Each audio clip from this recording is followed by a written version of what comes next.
Hello, my name is Matthew Steinke and welcome back to my channel. If you don't know, I review movies because that's what I do best. And today, in my second film in my series of Halloween reviews that last throughout the month of October, we are going to be reviewing the original Pet Sematary. Pet Sematary was directed by Mary Lambert and stars Dale Midkiff, Fred Gwynne, Denise Crosby, and Miko Hughes. The plot revolves around a man named Lewis Creed who moves his family to a new house. His neighbor warns him that a pet cemetery is located in the back lot of his property, and the irresistible pull of the cemetery's destructive powers impact the entire family for the worse.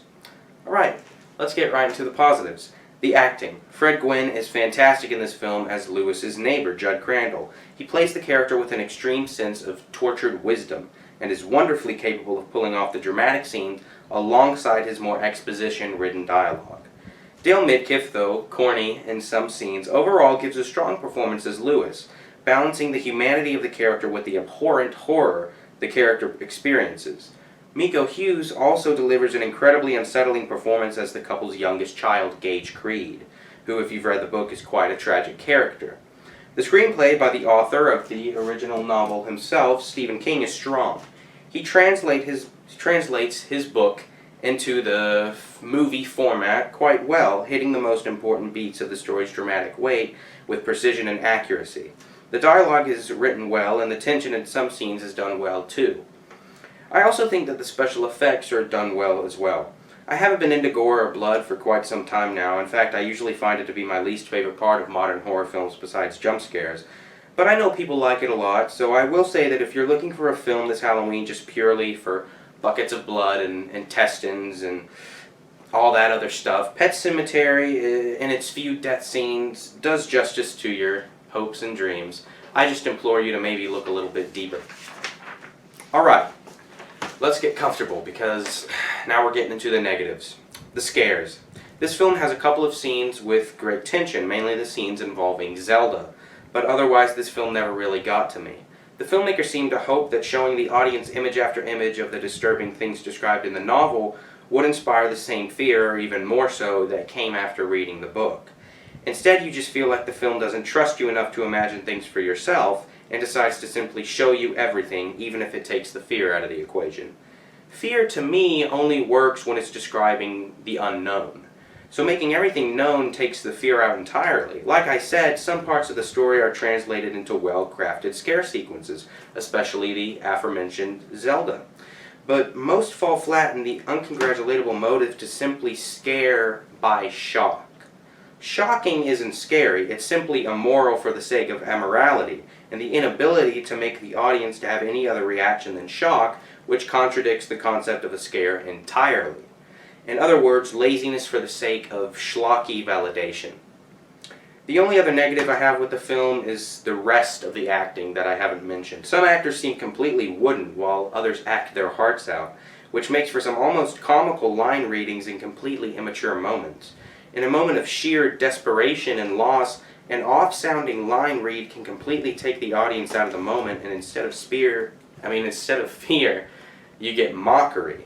The emotion that you originally wanted doesn't happen at all. Those two negatives almost mess with the tone a little bit, making the film seem like it's almost not taking the subject matter seriously at all, and is simply getting it out there for the worst reason to make a film, which is to just get a paycheck. Alright. That was relatively short on the positives and negatives. I just didn't want to have to write that much for those two subjects because the conclusion is rather long today. I have always respected the original story written by Stephen King.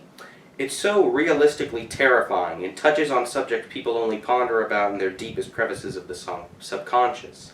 It also crosses the line in some subjects, but it never goes too far off to render it offensive. It's extremely well written, and the suspenseful scenes hold on tight.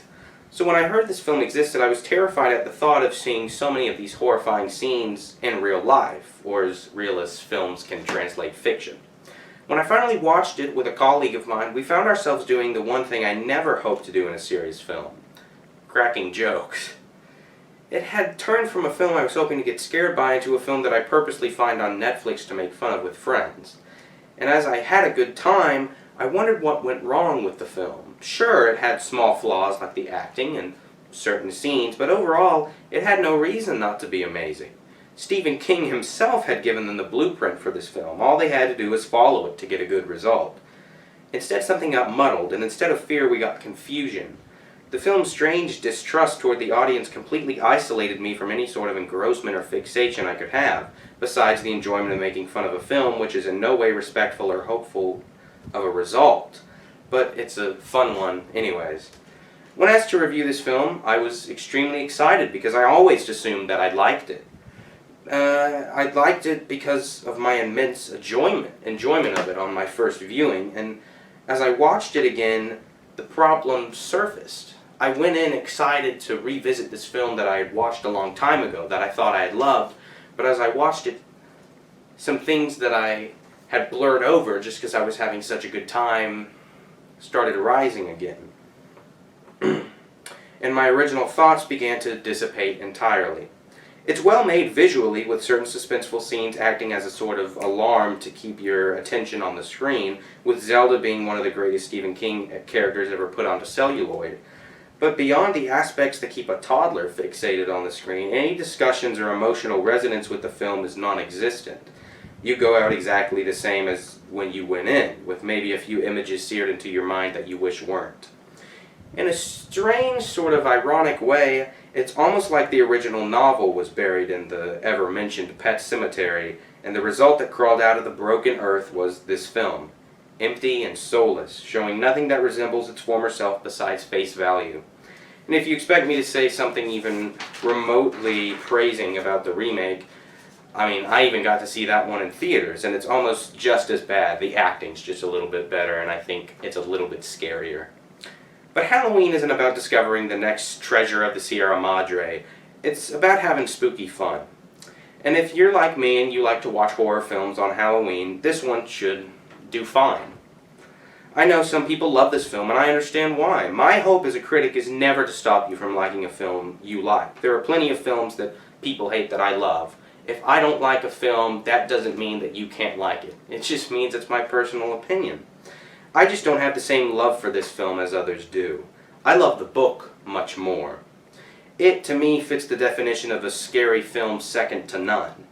I just only hope that maybe one day the definition would change from expecting schlocky, forgettable B-movies to thought-provoking entertainment where everyone can get something out of it. But, like I've said previously, we're just gonna have to wait a little while until a new day comes. And hoping that things will get better usually results in them doing so. If only Louis Creed had known the same thing. Alright, I'm going to rate the original Pet Sematary a 3.4 out of 5. Guys, I hope this review was helpful. I think you should watch the film if you've read the book and you like horror movies. It's not a horrible film whatsoever. I just think it has some major problems. But if you're just looking to have a good time, I think this film should do that exactly. Thank you guys so much for watching. I really appreciate your guys' responses to the channel, and I'm glad you guys like it so much. If you have any reviews, requests that you want me to do, just post them down in the comments below. If you would like to subscribe, that would be fantastic. I really appreciate it. Alright, more reviews coming very, very soon. I hope you guys have a great October, because mine's going great so far. Alright, go watch movies. Bye-bye.